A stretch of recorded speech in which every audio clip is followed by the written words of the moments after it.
Welcome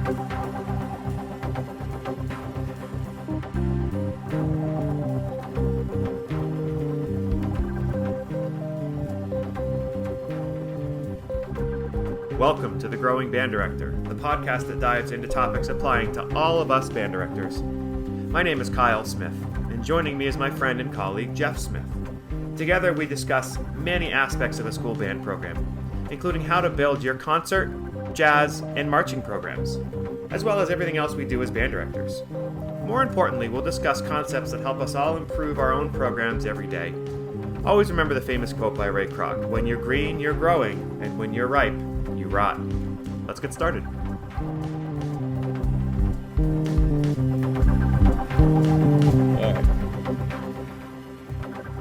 All right, everybody. Great to see everybody. Thanks for joining us again on the Balanced. Nope, that's not the name. The Growing Band Director. It's been a long week. Jeff, how we doing?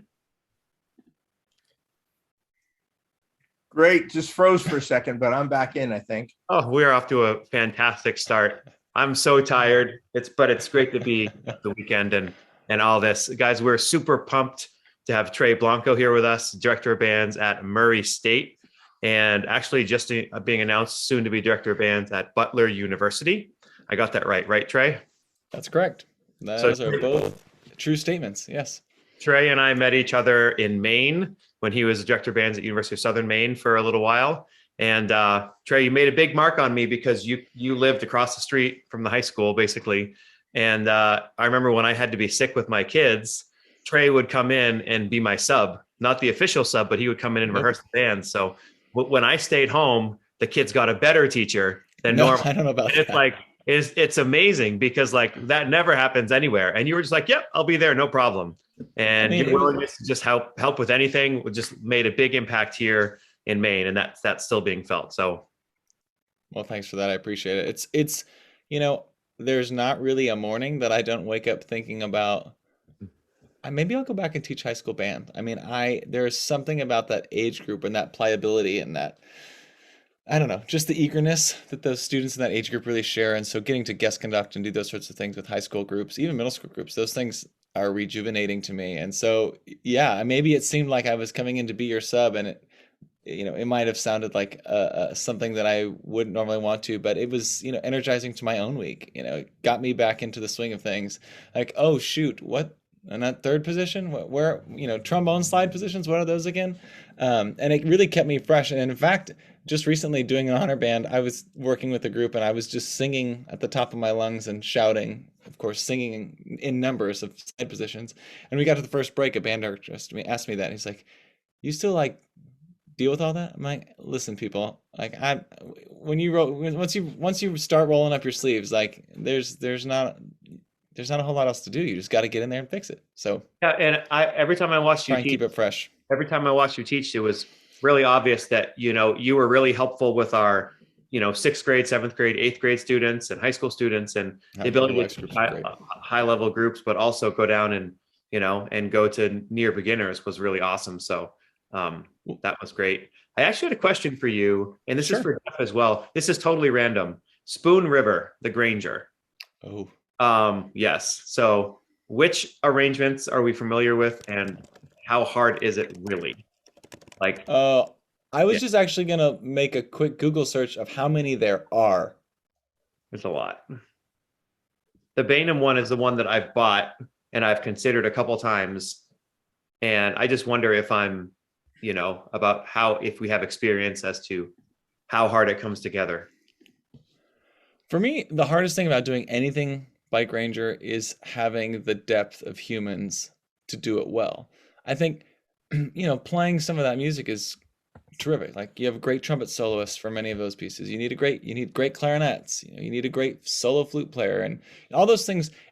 Every time I hear those pieces, I think people are really focused on those sorts of things. But not often in our orchestration anymore are there 4th clarinet parts. And I feel like every time I rehearse a Granger piece, there's always a 4th clarinet part. And so it's like, okay, well, can I play Spoon River? Do I have that many clarinets to make it work? Do I have the second everything? Oftentimes can be 5 saxophones in Granger, right? Do I have 3 really good altos? Not like a two and a chainsaw, but like three really good altos to like make it work. So for me, I think anytime I select anything out of the Granger catalog, it's always about how good are my seconds and how good are my thirds. And if I can find the stability in that, then yeah, maybe. I'm telling you though, we were just talking before we started recording this, right?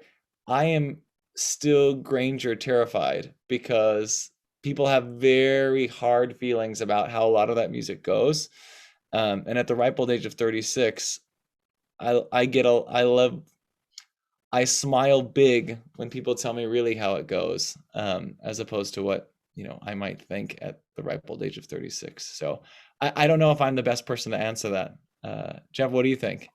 Well, I had Jeff Renshaw up in Connecticut when I was teaching in Connecticut, and he Okay. wrote all those books about Granger and did all that work with Granger. And you're right. You go into a festival and you play any one of the Grangers, everybody's going to tell you how you should have done it. And then you go back and read and say, well, I did 50% here, I did 50% there. And I got gun shy sometimes when I'd go to certain festivals because I knew who was going to be the adjudicators, and I was afraid that because of my interpretation, they may take it out on the kids. And so I was careful about that. But I agree. And I also like the fourth clarinet deal. That's a big deal because it can't be a weak fourth clarinet section. No. Because if it's a weak fourth clarinet section, you've already doomed yourself to failure. And with the altos, I had my top group would play it, but I'd only have two altos, a tenor and a bari. So where would number three come from? I'd have to bring somebody in to do it. It didn't always work. So it made for difficult things. I liked for Spoon River, mine was Bob Sheldon's arrangement of it. And that was the one that I used once. And it went well. Fortunately, Bob wasn't in the area. I would hope he could come over and critique it, but he wasn't around. Sure. And I was just sort of flipping Kyle through I just searched it on Pepper real quick since we're sitting here at our laptops. I'm not done it before, but it looks like there's like even a Spoon River arrangement for Easy Band, like Mike Story has one. The Bainham one, I think, if I remember correctly, and this is another thing, like what else do you play on the program with Spoon River? Because anytime you program Granger, you need like only three percussionists, right? You need typically like a really involved mallet part, a timpanist, maybe, and then snare and bass drum. And the snare part sometimes covers cymbals. And so what do you do with those other, I don't know, 11, however many percussionists, you may have in your band? I don't know. I think that gets a little bit tricky too. I think my sort of last Granger statement, I guess, would be that I think more people should play it and maybe not be so worried about the perfectionism thing. I think we talked a little bit before this, Kyle, just sort of in our texting and about for today, the conversation with Dick Floyd about the 7 deadly sins of making music. And one of the things he talks about, he talks a lot about sins of omission, things that we don't do. But he always reminds throughout the book, and even anytime he's spoken about this book, about just because it's right doesn't make it correct, right? Basically saying like, just because you play everything on the page doesn't make it correct. And I think that sometimes we're paranoid and in a panic about what that has to be, right? And I think going exactly what Jeff said about the adjudicators, like what if they just tear me apart because I played some standard piece and everyone has a feeling of how that goes? I think a little bit more risk taking, and if you have the right players and it's growing the group to the next thing, then by all means don't shy away from it. But I think, yeah, having all the right horses in the right places to do that is tricky. I did a movable dough one time with a university band during grad school because I thought that's probably one of the easiest Grangers. I'm an idiot, like passing around the same pitch like the whole time in octaves with a group that meets 90 minutes a week of non-majors is the dumbest thing I've ever done. We figured it out and it was fine, like kind of what I was saying. But yeah, I don't know. My impression of Granger gets. For people who don't know the immovable dough, if from what I know, that was written for an organ that had the middle C that wouldn't stop playing, right? So the entire piece has middle C. Cipher. Yeah. I really love the Douglas Wagner Children's March. I don't know if I've mentioned that before, but if anybody wants to check that out, it's a solid grade 3. And if you didn't know any better, you'd actually go moments thinking that it was actually the real Children's March, because it has a lot of the same stuff in it, but it is definitely much easier.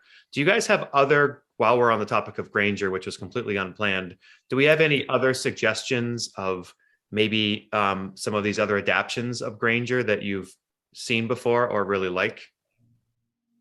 I know I'm putting you guys on There, the spot. there are two things that come to mind, like right off the bat, and I don't remember who did the arrangement. I'm gonna have to look it up in a second.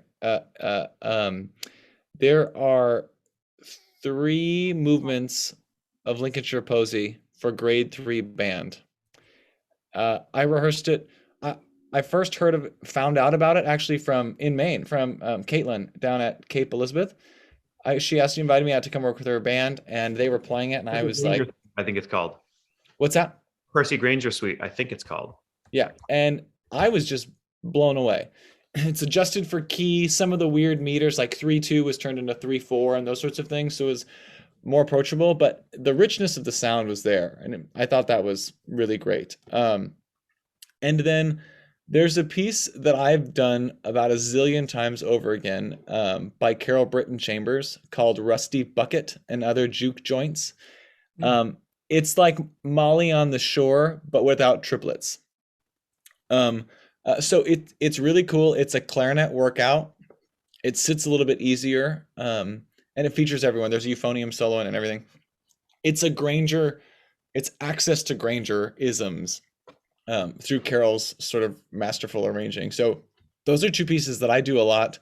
If I get invited to do a freshman band, especially like a freshman honor band somewhere, I'll do that great 3 pieces from the Granger. And I do the Carol's piece a lot with upper high school bands, but it brings us into that sort of scoring, the sort of transparency, but also importance of second and third playing.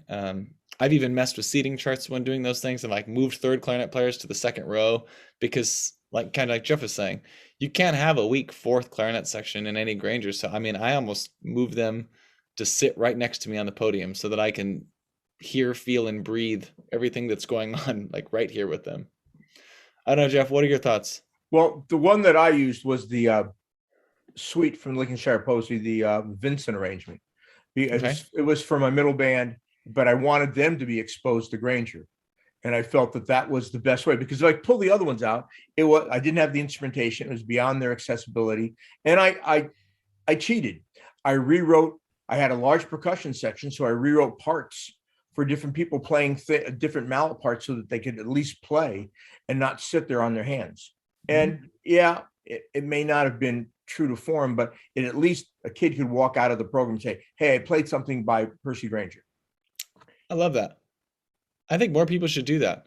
I mean, especially in like the Granger world, right? I mean, he wrote this music for, how many arrangements are there of Molly on the Shore, right? There's like a living room music quintet version, there's string orchestra, there's violin and piano, cello and piano, band, all these things. Why not make a percussion orchestra arrangement where you have all of your keyboard players involved, and especially of all the composers to be exposed to? I know a lot of directors that'll do that sometimes and use it as like a tool for rehearsal, and then maybe not do it during performance. Maybe only have like 2 or 3 play instead of 12. And I mean, I think it can go both ways. There's a lot of arguments to be made in both directions, but I think you're absolutely onto something. Of at least the student leaves the band room being exposed to that melody. It's part of our very beginning of American music. At least the least we could do could be to teach some of these crossover English folk songs. Well, the nice thing also is that if you look at it, I had 3 ensembles, and not every senior is going to make the top ensemble, but that doesn't mean they shouldn't be exposed maybe to lesser arrangement. That's the wrong word. Easier arrangements of the same accessible, composer, yeah. so that when they go to college, if they choose to play in the university campus band, they can say, "Yeah, I played something by that guy. This is different than what I played, but I played something like that." And I'm sure they're going to get hit with, "Whoa, this is a lot harder than what I played." But they're at least continuing to play with their instrument throughout their collegiate life, and maybe into a community band life after college. Yeah.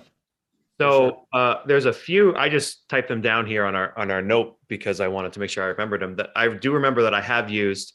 The Colonial Song one is awesome. Though, and there's a Horkstyle Grange and Lost Lady Found that are completely separate arrangements as well. You're right. They're just so good. They're amazing. They're not what we would call easy, but they're definitely at that grade 2 level. And there was two other pieces that just threw in that if people haven't heard of these in the grade 2 area that I think are just amazing. Both are by a composer named Gene Milford. I don't know if you guys have heard of Gene Milford. He is like on the same level of Pierre LaPlante to me. The Okay. stuff is so good. And Castle Bay and Royal Oak are two pieces that are original pieces, but Castle Bay goes from 4/4 to 6/8 to 4/4, where the beat stays the same. So it's a really good way to use 4/4 and 6/8 together. And Royal Oak sort of has hints of Holst in it, but in a modern contemporary way. That's a grade probably 2.5. So Castle Bay and Okay. Royal Oak are ones that I had thought of as well. Do I'm we gonna have any check other that out. thoughts on this before we move on? No? We probably could talk about Granger all day long, but Yeah. let's put this thing in drive. Okay. So we're talking about habits of a successful teacher today, but it's really just a bunch of different things, that are things for us to talk about. So the next thing I wanted to just kind of have a discussion about was having high standards. And I think I added that one, and we didn't even really talk about that much. But, Trae, one thing that I've heard a lot, and I've noticed you do whenever you're teaching groups, is you always have a specific standard that you think is the highest the kids can achieve. And you won't accept anything less than that, like right from the very beginning. So can you speak a little bit about that approach and how to do it, even if the bands are not amazing, and what kind of culture that might create? Sure. I think everybody's personality is different. And I tell our conducting students all the time that if you're not you on the podium, right, you're just telling a lie. And so whether that becomes true when you get off the podium and people find out you're a different person in conversation than you are interacting with them, I think that to me is the big thing. So I try to just be me on and off the podium, and it makes my life just a little bit easier. So for me, there are some things that right from the get-go, like just sitting down with a group, even if I'm just sitting in to do an honor band, if I'm invited somewhere, it's not a group I'll see for longer than a day and a half or whatever. There's some sort of, I call them sort of non-negotiables. And for me, those are that we start and stop together. I can't handle like people playing on for 27 measures. And it's not like I think the days of what I would call the tyrannic years of band directors, right, where you can like fly off the handle and throw something at a kid and then just move on with your life and no problems. I mean, those days are gone, and I think thank God. But being really insistent that when my hand goes up, we stop. And so, oh God, when my hand goes up, just, okay, everyone stops and it's no big deal. And we start talking and they get instructions. So that to me, starting and stopping together is like sort of a non-negotiable. The other thing for me is the sound in the room. I'll tell them early on, everybody is the first instance that we stop and I hear someone talking, I'll say, give me your eyes, everybody right here. And I'll say, do me a favor, everybody turn to someone next to you and just whisper one sentence. Just whisper it to them on a count of 3. Ready, set, go, and whisper. And I'll say, okay, can you tell how loud the room is?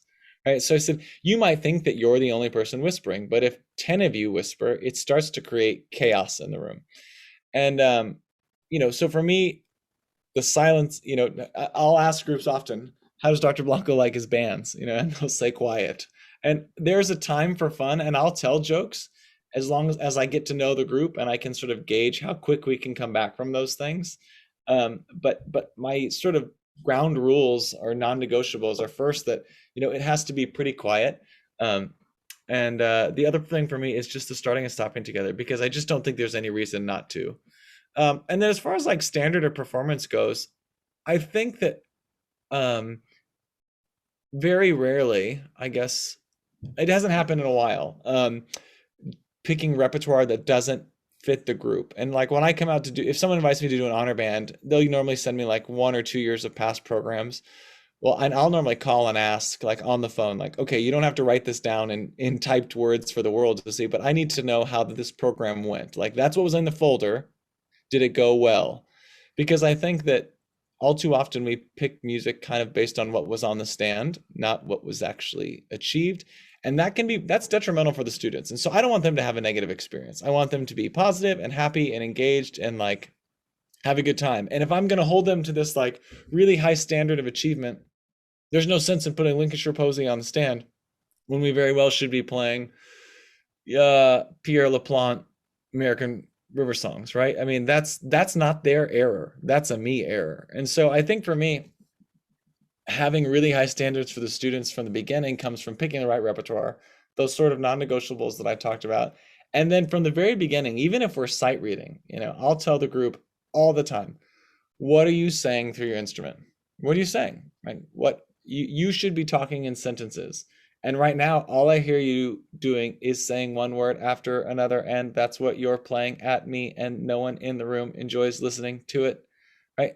If the notes go up, then maybe crescendo a little bit. If they go down, decrescendo a little bit. If you hear a crunch, make it louder, right? If you find out that you hear a crunch because you're playing out of the key, well, then you don't have to play louder. You just have to fix the accidental, right? So these are sorts of things that I just kind of encourage from the beginning because I want them to be a part of it. My teacher, Gary Hill, at Arizona State, when I was there, Gary used to talk about how, there's no reason for the band director in the room to be the only person that can line it up and tune it up, right? It's not our sole responsibility to line everything up and tune everything up and then present a concert, right? And I think the more early on I can get students invested in being a part of that, it sort of helps raise the standard in the room. If I'm working with a group all the time, like my group here, the conversation when things aren't going so well is typically based on if we are all in this together and your colleagues are practicing and they're putting in the time for the rehearsal schedule that I've put out, but some of us aren't, how does that make us good stewards? It doesn't. It makes us like bad stewards of time, and we're wasting our colleagues' time. So I try to make it more about like the group effort. And the wind ensemble, my group here, we talk a lot about, with the wind ensemble, I abbreviate it all the time, we. And that's kind of how we talk about it. We this, we whatever. And that's a big part of language for me, in that like it really is about all of us. We's meeting at blah blah blah blah time. We'll see you then. All these things, and the students have bought into that a lot here, and that's been really important for me. And I'll take that kind of wherever I go. It's something that I knew a little bit about here, language, but using that here has really sort of helped me to develop that buy-in, that overall culture that says, well, we're all in this together and we're all going to work to achieve excellence. And excellence looks different kind of every stage of the way. In the beginning, it's not sight reading Lincolnshire Posey and being perfect. We're not the Marine band. We haven't played it 47 times with our same colleagues, over the course of 20 years. But I think that there's balance in both. You reminded me of something as you're talking about including, thinking about we. I try to use that word more than I or me. But I've been doing something more recently since COVID. We can rehearse a band till we're blue in the face, but sometimes they've reached their max and you need to make them think that the things they're working on are their idea. So I've started doing this now with my group is if I feel like it's a good day for it, I'll stop and I'll say, okay, you tell me what you want to work on. Raise your hand, give me a measure, give me a spot. And you know what? We all know the stuff they choose is the same junk that you're going to work on anyway, but then you're just like letting them fix it. And sometimes you let them even figure out what's wrong. And that's, kind of like the flipped classroom kind of thing has worked from time to time if you can trust the group. Mm-hmm. Totally. My teacher at IU, Mr. Pratt, told us this in seminar. And this is kind of like letting a secret out of the bag, I think. But he talked, he's working with some of the best players. Players in the wind ensemble at IU are going on to win orchestra jobs and all over the world, and military band jobs, all sorts of stuff. But one of the things he talks about with his group there is that all praise is personal and all critique is instrument based. So if there are problems, he will say, clarinets, could we go back to 54? We're having some intonation problems. But if it's, Kyle, that was a terrific trumpet solo, thank you, and moves on. And that's something that I try to use a lot because, especially now, coming out of COVID, there's a certain amount of balance that's different in regards to just the atmosphere of rehearsal, just the way that students come to us differently than they did in February of 2020. I mean, it's just a different experience. At least that's my experience with students. And so I think balancing that has been really helpful now coming back to full band, especially with students. Their morale is kind of all over the place, depending on what, level they're at. But it's a really easy way to say, Jeff, thanks for being prepared today. That solo at 46 was great. Saxophones. Our accompaniment section underneath Jeff's solo is not so great. It needs attention. Let's revisit that tomorrow. But I think you're doing something that's also we got to point out to our listeners is that you're being specific. A lot of times conductors will get in front of the group. Well, that's out of tune. Well, there's Right. 62 people in that rehearsal, and not all 62 are out of tune, and you have to pick it out. I was with one group, and one conductor was saying it's out of tune. It wasn't out of tune. He needed to specifically state, tubas, you're playing the wrong note. And you've got, and what I hope to do and what I try to do is to be specific about what needs to be fixed. Praise the soloists, praise the accompaniment, but say, okay, but clarinets, we have a problem here. We have an intonation problem in the throat register. We need to fix that. Flutes, we're having an intonation problem with the C sharp, the D, and the high E flat. We need to fix that problem and be specific to the problem so that everybody feels, okay, I'm not being called out because of a generalist statement. I'm being given specific direction on what I need to repair and make it so that the other kids can say, okay, if we don't do something correctly, we're going to be called out on it to how to fix it, what's wrong, how to fix it, and why to fix it. And then when we do it right, we get said, thanks, I really appreciate you for fixing that. That's really nice. That shows a lot of work you did in the practice room.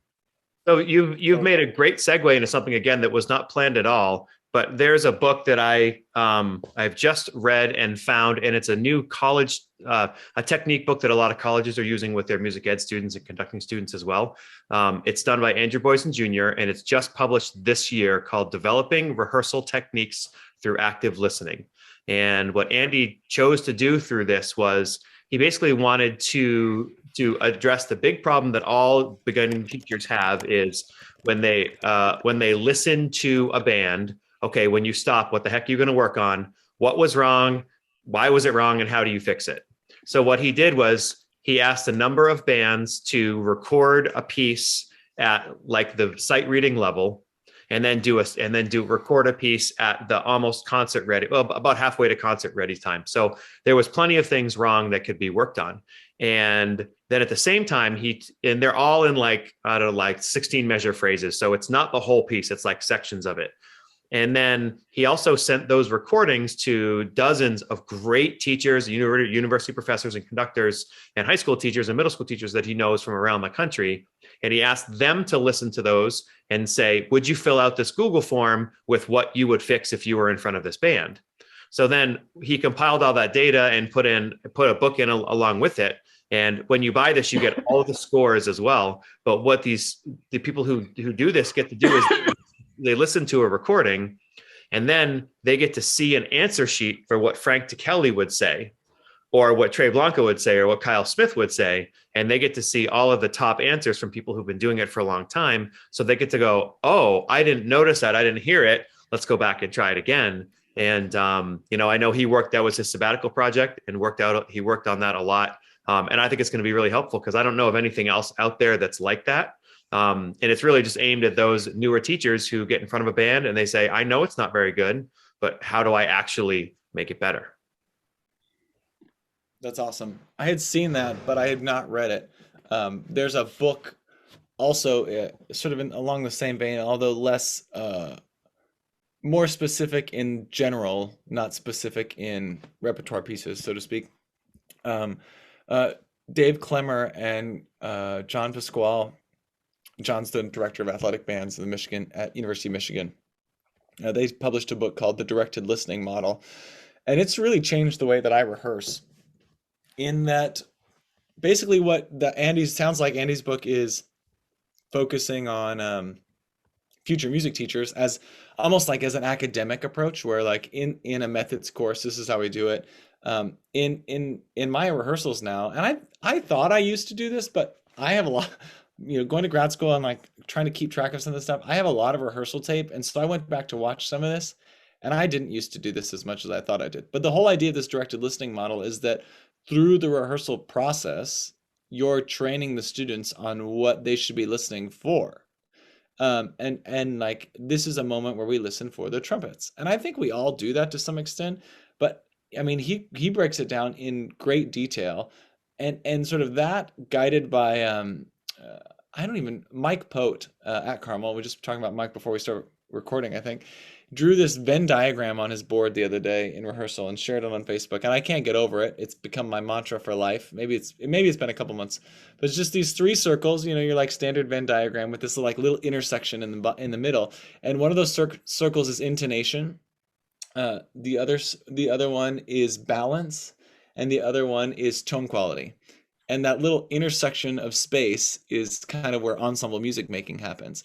And kind of going back to what you said a minute ago, Jeff, the conductor didn't need to say the tubas, the note was out of tune. They need to say it was the wrong note. I hear a lot of groups playing all the right notes, and this happens, and was kind of what we're going to talk about a lot, maybe in just a little bit. But I get asked to come in and clinic a group and work with them, and I hear all the right notes on the page, and everything's going fine, but you can't hear any of the things that you're supposed to hear, because unlike choirs, we don't sing from a score, we play from a part. We can't see all this stuff. And so I think sometimes we overestimate how much the students know. So I'll just do that. And I tell groups all the time, sometimes, like how you were saying, when you're at the end of a rehearsal and students are spacing out and there's no time left, I think that a pencil rehearsal is incredibly effective. Like, gang, grab your pencil. All right, we're going to go through every major rehearsal marking in this piece, and I'm going to tell you who to listen for. And I want you to write it in. I want you to grab a pencil and write it in. And just by doing that, which is something that comes out of this direct listening model and idea of playing in balance that Mike is talking about, I mean, it solves virtually every intonation problem that I hear. I mean, just solving the balance problem is like, oh, wow, you are playing in tune. I thought it was really out of tune because the trumpet's too loud, but as it turns out, everything's fine. So I don't know. I like that idea of approaching it like from Andy's book. I'll have to check that out from an academic standpoint, so to speak. But this directed listening model, I think, is also something that I try to apply a lot, and I do it. Students, when I work with a group and as a guest, they think that that's like magic, and I'm just like, no, no, no, no, no. I'm not playing your instrument for you. I'm not telling you right notes. Your director already told you to play the dynamics. How many of you heard the D word? No, not that D word, the dynamic word, right? Raise your hand, right? And they all raise their hand. You've heard your director talk about dynamics. Okay, then why are you playing out of balance? Well, I don't know. Well, let's focus our listening. And so this whole idea of just take out your pencil. And once they do, oh man, we were just working Clifton Williams' symphonic movement, Fiesta, which I hadn't worked in a long time. And it was really, really good with this band. I mean, this band was playing the heck out of it, but there were some moments where like the balance was just a mess. The people playing the accompaniment, 1 and 3, or 1 and 4, 5, 1 and 4, 5. It's marked fortissimo, and they were just hemming it and hawing, and you couldn't hear the clarinets. So we fixed the balance, and then magically it was like, oh, this piece sounds amazing. Like, well, I didn't do anything. I just told you to play the dynamics on the page. What's funny too is you mentioned that, I think a lot of people have heard about ensemble dynamics versus your dynamics, right? Because they say this 16 bars should be double forte, cut and paste double forte.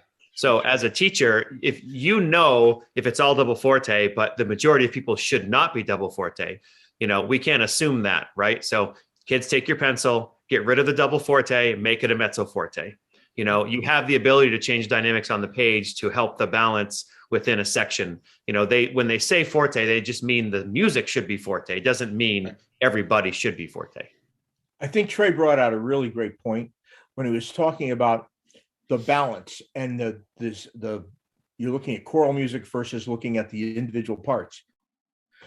I think some band directors need to realize that you need to teach the kids who have the same parts in a certain section, and they don't. Like, it could be third trumpet, second French horn, second alto, second bassoon, and third clarinets have the same part. You need to listen to one another so you can work together. And people don't always hear that. They just hear their part, like you said, and they don't realize their interaction of what they have within a piece. And we need to make the performer aware of who has similar parts, who has to move with the phrase together at the same time, and who has a contrary part that needs to go here, and it takes care of the balance problems and does help the intonation as well. Yeah.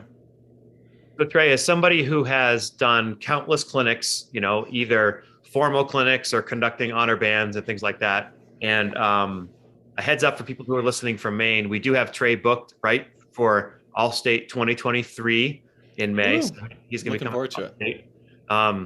And have big shoes to fill. We have Alan McMurray coming next week. I know, geez. Could you set me up any worse? He's going to do Resonances 1 by Ron Nelson. And, oh goodness. What's the Kelly?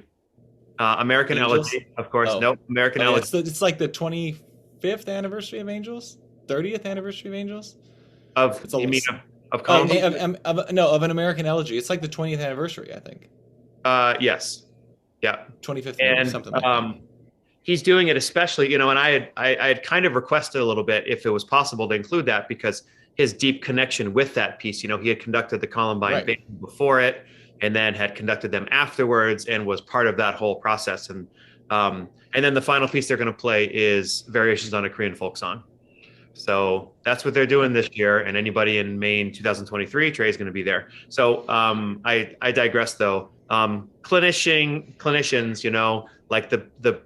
like when to have them in for your group, you can have them in at the beginning, in the middle, and the end, and all that. And just give us some words of wisdom as somebody who is a clinician.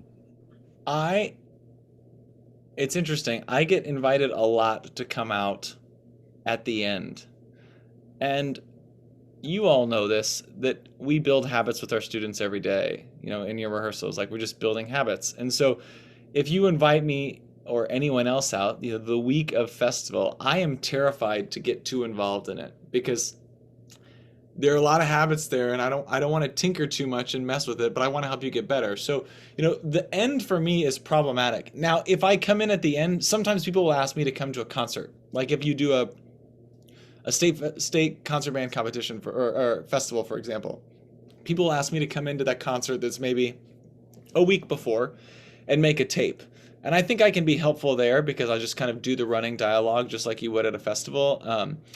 But to be in the classroom the week of makes me a little bit nervous, just because I think that I have no problem rolling up my sleeves and talking, like we were talking earlier about the clarinet throat register. Like, I don't have any problems having at the very beginning being like, we all got to put our right hand down on those 3 notes, because that's a disaster in sharp.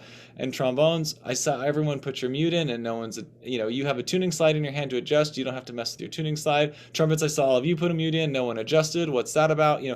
I think at the beginning, it's a little bit easier. Let's say a group has read through the piece, done some work on it enough to sort of like, to do a little bit more than stumble through it. I would love to come out then and talk about like, oh, this is a big moment. Or you were talking about forte dynamics a minute ago, right, Kyle? Like, yeah.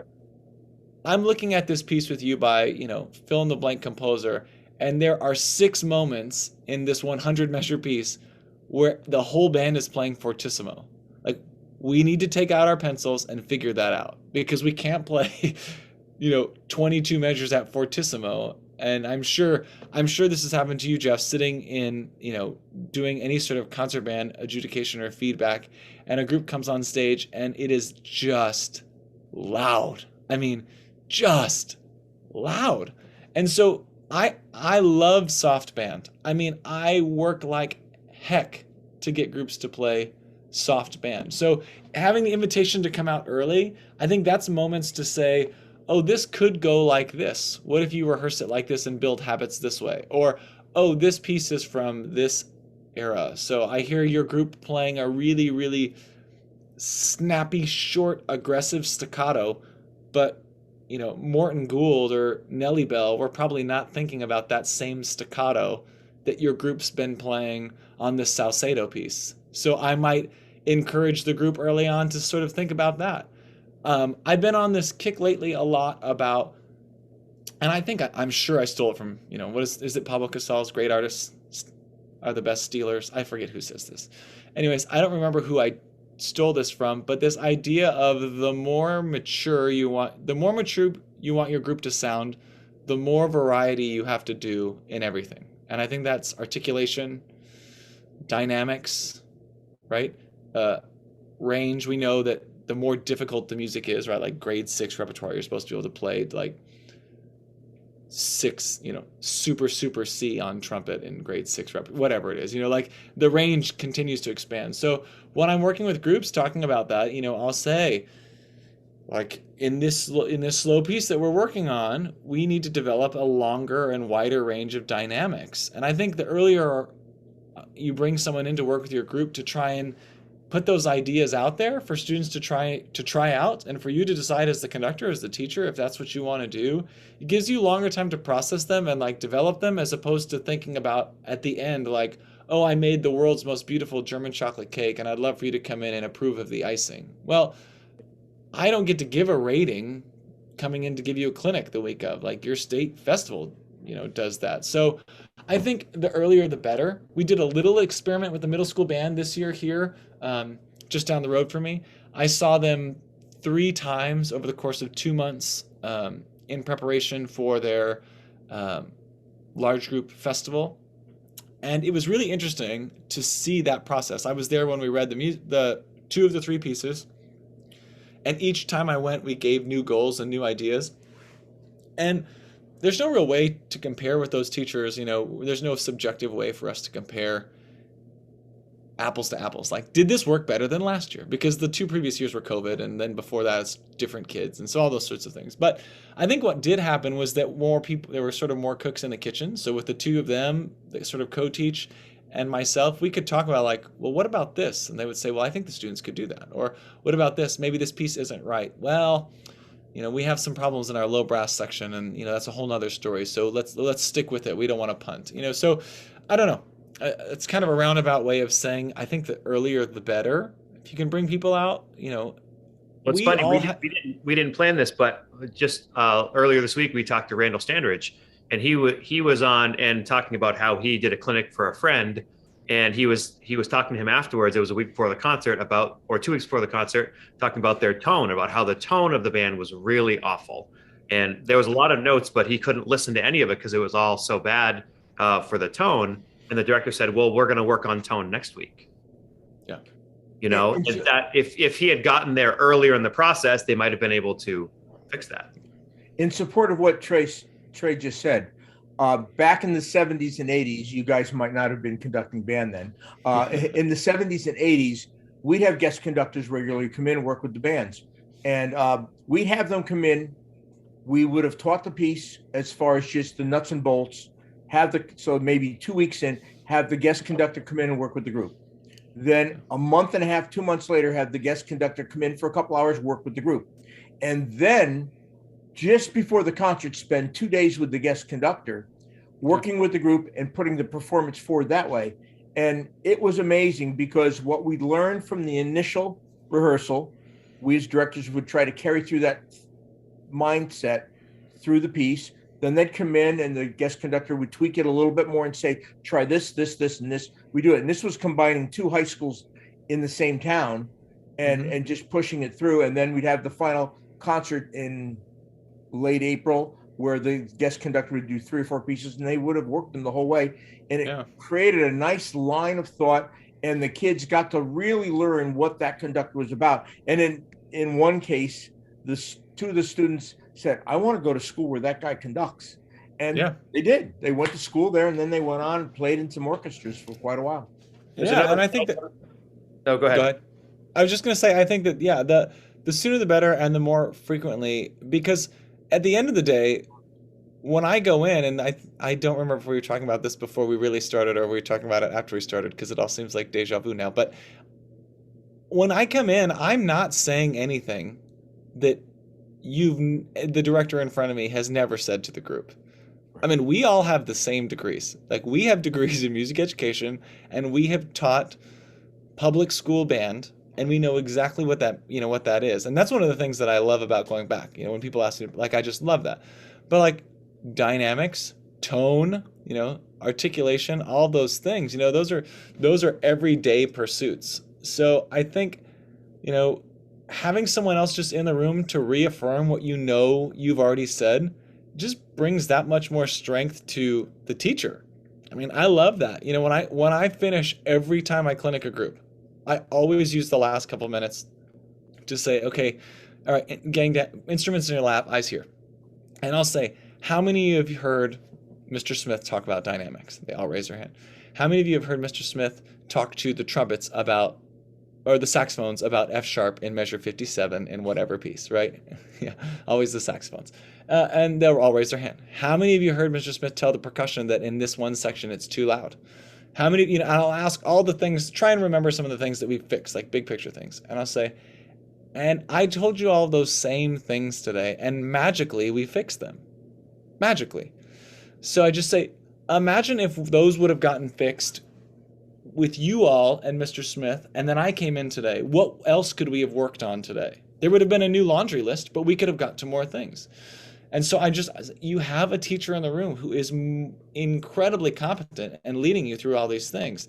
You just have to understand that what they're saying is actually true. And then the next time I come in, we won't talk about dynamics. Maybe the next time I come in, we'll talk about, you know, artistic decisions to make when a note has an alternate, an altered, a melodic note has, a melody has an altered note. Sorry, I couldn't get that out, right? That's like some high level stuff. Like those are decisions that, you know, Yo-Yo Ma and some of the world's greatest soloists are making those sort of decisions on some of the oldest repertoire that exists.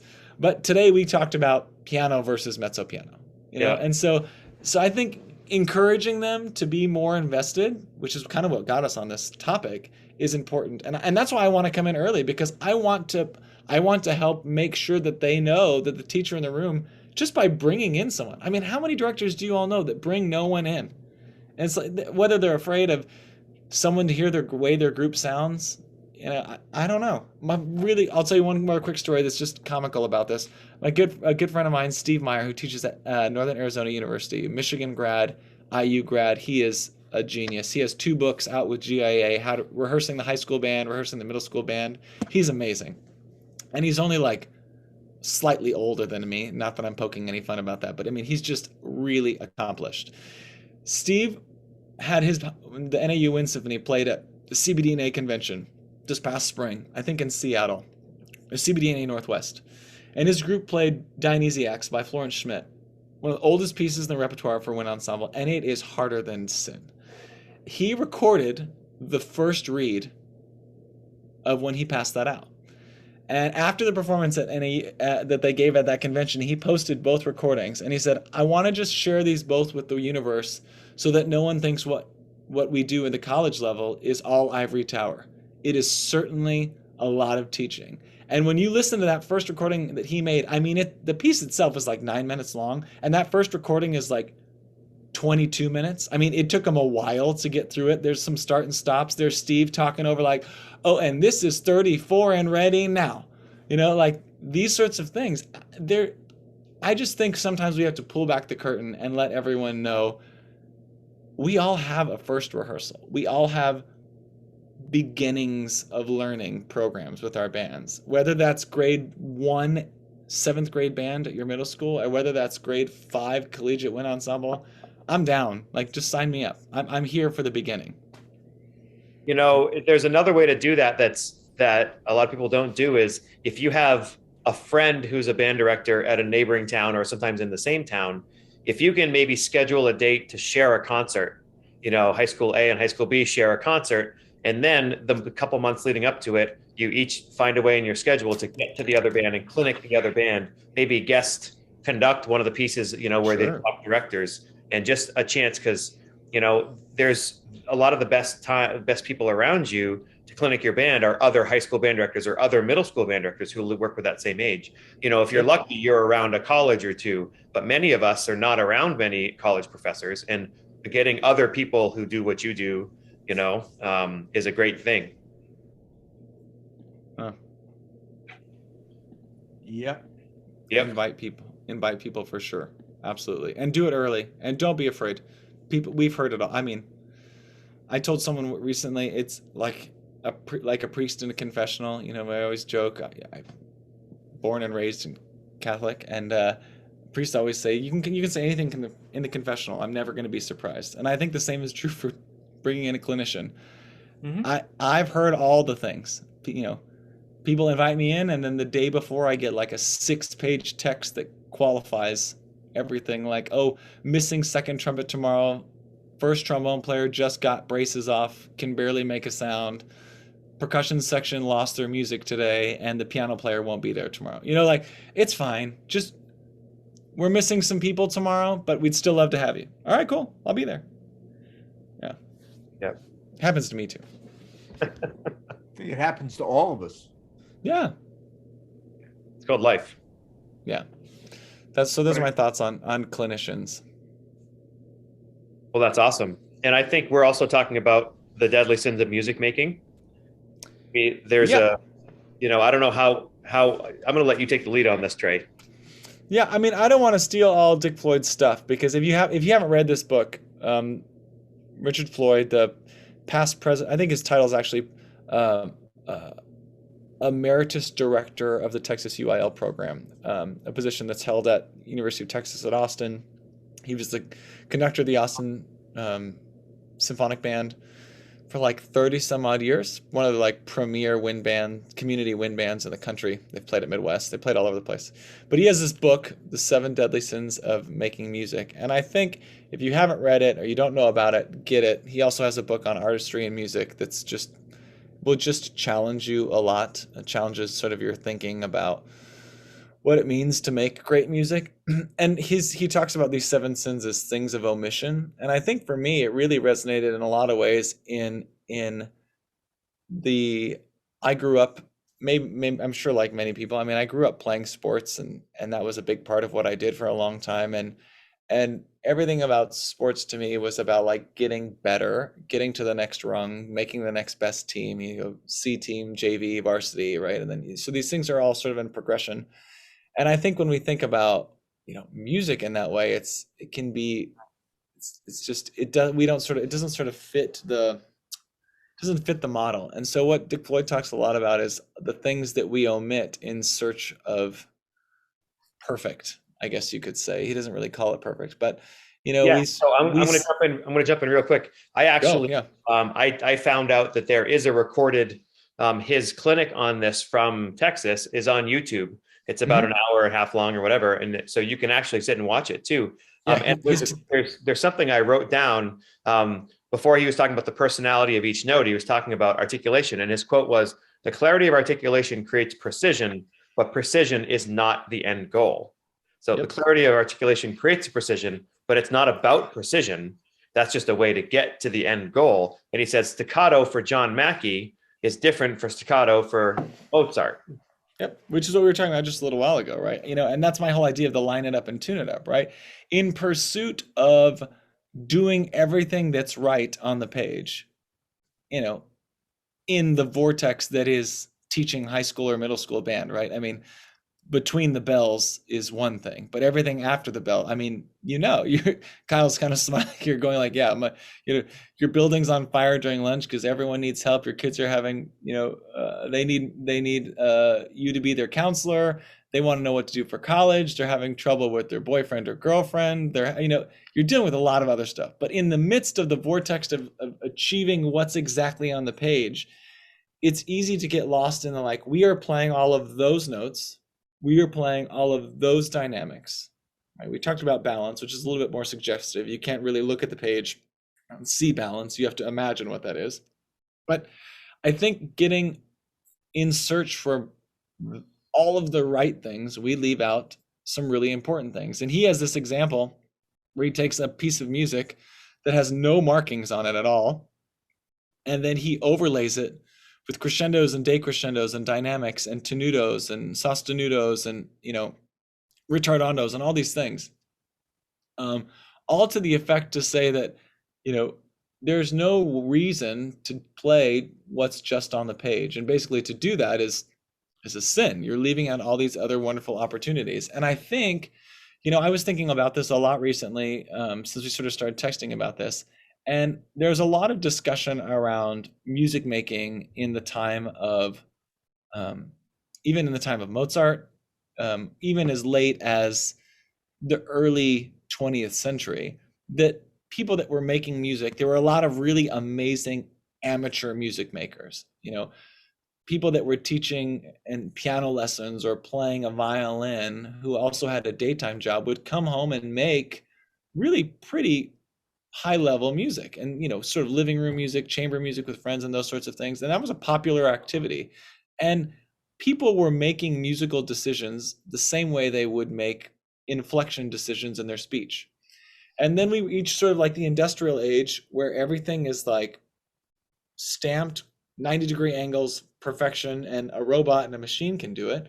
And then we sort of started making music in a different way. It becomes even robotic, and then that translates into some of our ensemble music making too. It can be very robotic. And so to achieve everything that's on the page is one thing, but what are you trying to say? What is the group trying to say? And so, I mark music a lot. In fact, there are several pieces that I've done a bunch of times that I have my own set of parts that I prefer to use, which I totally stole from the orchestra world. Because those of you, with orchestra colleagues, those people have bowings.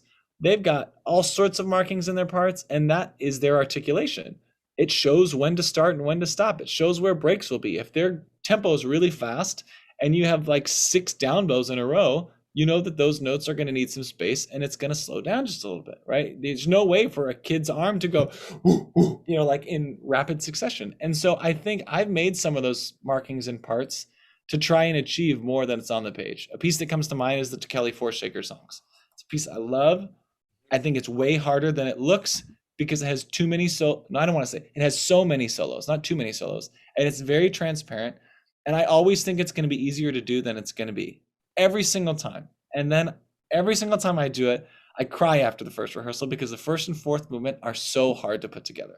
So I just made my own. And I'm going to just jump in. Don't stop your train of thought. But if anybody wants to do the third movement of that, here, take this lovely flower. If you're looking for a slow, like a ballad that's in 6/8, I think it's an E flat major. It's gorgeous, and it's a standalone piece. I forget the name of the standalone piece.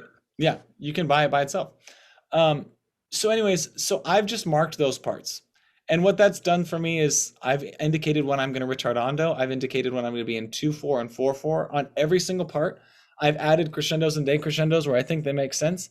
And now when I do that set, I don't have to worry about having to, I think it goes this way. Could we try it this way? Those things are there. And it gives the students some opportunities to be a little bit more expressive. Say, hey, could you really maximize those crescendos and decrescendos? And then they hear it and go, oh, wow. And they're doing that through some of the greatest American folk music that we have. So what better way to teach them about being expressive with the voice than what, just 150 years ago, anyone's, ancestor or forefather was probably singing this music with wonderful expression, but now we're in a box and we have a printed piece of music that says only forte there, only piano there, crescendo there. And I think it's just because notation it's limited.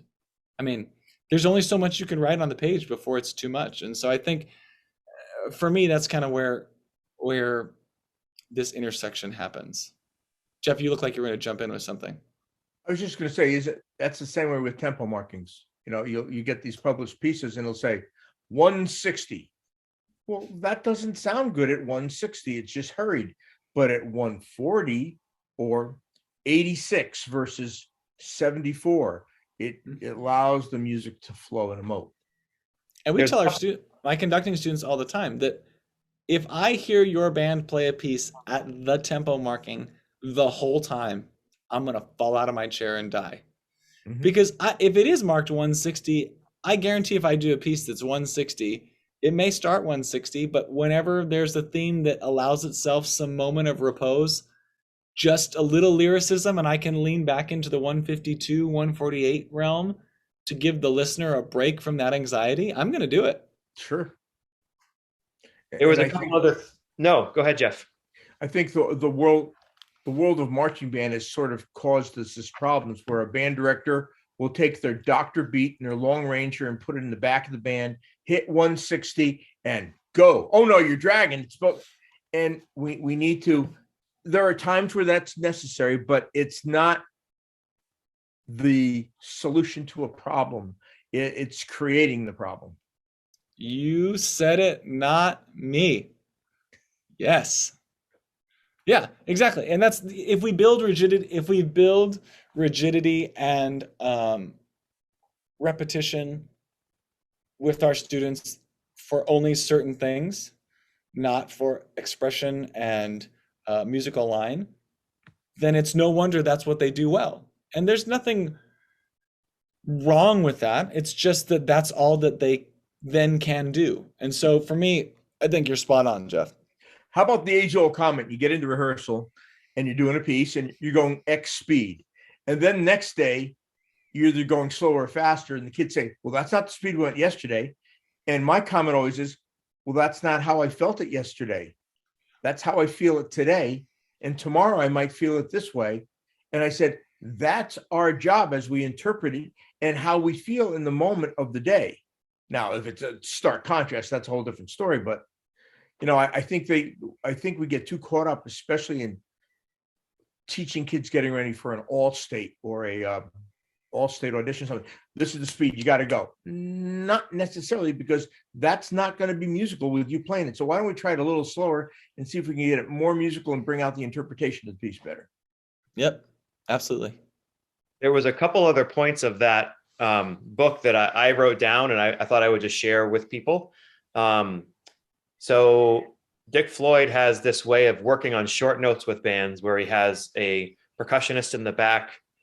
He takes 4 different kinds of approaches to this. He'll take a marimba with soft mallets and ask them to play quarter notes. And then same marimba, same note, but now with medium mallets, right? So the note gets a little bit shorter. And then ask the xylophone player with rubber mallets to play it, and then with hard plastic mallets, and just the 4 completely different approaches to that one articulation. And I think most teachers, we do that in some way. We talk about different variations of short, but I had never heard of it in such a concrete way. And that was that was one of those things I heard, and I said, oh, I can do that tomorrow. And that was really cool. Yeah, and that's going back to what we talked about earlier, Kyle. The more variety your group plays in any particular thing, dynamic, articulation, all those things. For me, the more varieties you have, the more you're showcasing their development, their maturity. And if your group plays a 4-minute piece with 4 different types of staccato, I say purposeful different types of staccato, not just on accident, right? But like define different. I mean, I'd be blown away. I'd fall out of my chair as an adjudicator, because that's some serious attention to detail. That's beyond the page. And I think that's really what we're trying to get at, right? I mean, how do you bring your group beyond the page? Because that's probably why we're all in this today, right? I mean, you've had musical experiences that came off the page. You didn't come because you once played every note on the page of Leonard Bernstein's Slava as a E-flat clarinet player. You mastered all those notes in the stratosphere, and that's why you're in music today. Well, maybe that piece spoke to you. Maybe you had a musical experience with it, but I don't think it's because of the technique in E-flat Dorian or whatever crazy key that piece is in. Speaking of Slava, there is a great arrangement of that by Robert Longfield, which is a grade 4. It's a little slower, but a lot of stuff is still there. Trae, have you done that arrangement? I've not done it. It's quite good. I've heard too many people do the other arrangement, but so I will begin to suggest the Longfield. We're doing it right now, and it's approachable. It has the style of the music, and all the stuff is still there, but it's not crazy. Cool. And I remember when you were in Maine, you seemed to be a makeup artist, because you always talked about stage makeup. And you talked about how you did. You don't remember that? Okay. Yeah. Refresh my memory. Well, you always talked about how when somebody is an actor on a stage, their stage makeup, if you see them backstage, is offensive. It's just so gross, right? But it's not meant for up close. It's meant for far away. So you can use that on dynamics. You can use it on articulation. Sometimes you have to exaggerate things for it to speak out in the hall, or if you're on a marching band field, for it to speak up in the box.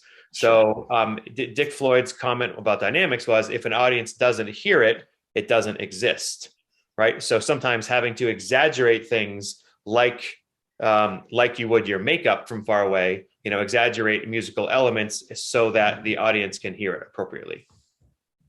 Yeah. Oh, I I 100% remember what you're talking about. I thought we were talking about like I was wearing stage makeup, and I was like, I don't remember I don't wearing remember stage that makeup, part. but now I know what we're talking about. Totally agree. It's an excellent example. Yeah. And your students should feel the same way in concert band too. You know, piano dynamics, which we were talking about earlier, ensemble dynamics versus individual dynamics are different things, right? I ask our students in the wind ensemble here all the time, how would you play this if you were standing up on stage? Right? Because I hate band sound. Like when people play sounds in band that are just like mediocre, just like, I hate that. And nothing sets me off more because all of them are playing solo rep at the collegiate level, right? I mean, and even some of our high school students are taking private lessons. How would you play if you were standing up on stage with a pianist? What would you be saying to the audience? Sometimes I'll ask them to do it in rehearsal. Horns, could you stand up and play this? Let's play 57. And it's a totally different sound. And I'll say, well, why? Why is it okay the other way? Like, why would you let that be okay? And so I think the more we can encourage our students to be part of the journey, part of the achievers in why are we trying to do music? What are we trying to get off the page that's not there? I think if we can encourage them early on to be a part of that, then it makes our job a little bit easier the further along we go. One of the discussions I used to have with my kids, because we went to a lot of different festivals, is that I'd get them early to sit in the back and listen to another group play. And then before we'd go out, I'd say, how are the acoustics in this auditorium different from the acoustics in our band room and our stage and our black box? And then they tell me, said, well, what are you going to do with your notes to accommodate what's going on in that auditorium? And we talk about the proscenium arch, where people forward of the proscenium arch, sound's going to travel different than the people who are on the arch versus people who are in the back versus people who are blocked off. And to get them to be part of the conversation that things have to change based on the format in which you're performing at that time. I was thinking about that earlier, Jeff, and I was going to ask you, how many times have you prepared a group, thought it was all great, everything sounded great in your band room or even your own concert hall, and then you went somewhere else and everything seemed out of balance? Oh, every week. Yeah, it's the worst. Our band room, we could get it sounding marvelously, but I knew when I went on my stage at school, it was like playing into a pillow. But then when I'd go to one of the local universities, it would be awesome. So we would talk about that within the confines of rehearsal and talk about length of notes and how different lines are not going to come through as well and what we needed to do with it to make it come through. Yeah, so I think that's a big they had conversation. ownership to what was going on then. Bingo. You didn't have to be the only person that lined it up and tuned it up. I think that's great. That takes foresight from the director, knowing where you're going to be playing. And if obviously the more experienced you are, having the ability to think about if that's going to translate or not. My band room is obviously opposite, Jeff. My band room is super dead because there's carpet everywhere and on the walls and all that. But we go onto the stage and it's super resonant. So just having that foresight and knowing where it's going to be for performance. Yeah. Yeah.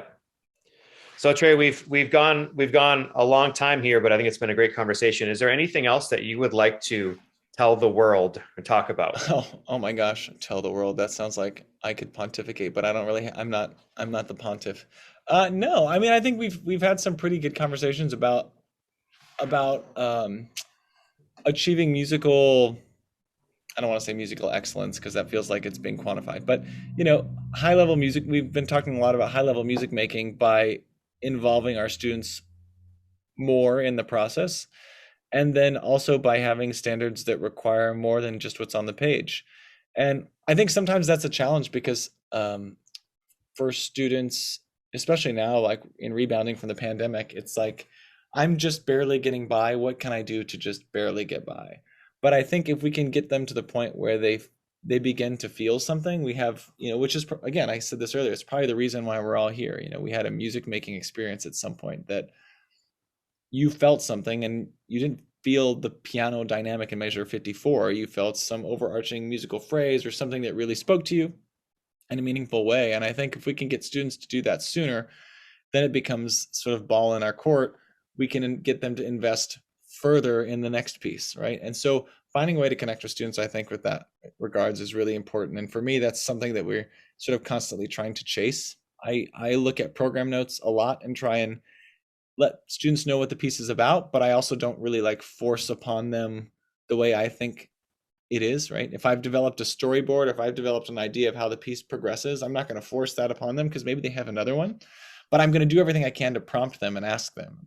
And I think we talked a lot about that today, prompting about articulation, about balance, about, what Jeff was just saying, prompting the group about, okay, you hear another group playing in this space. How does that affect us? What can we do differently?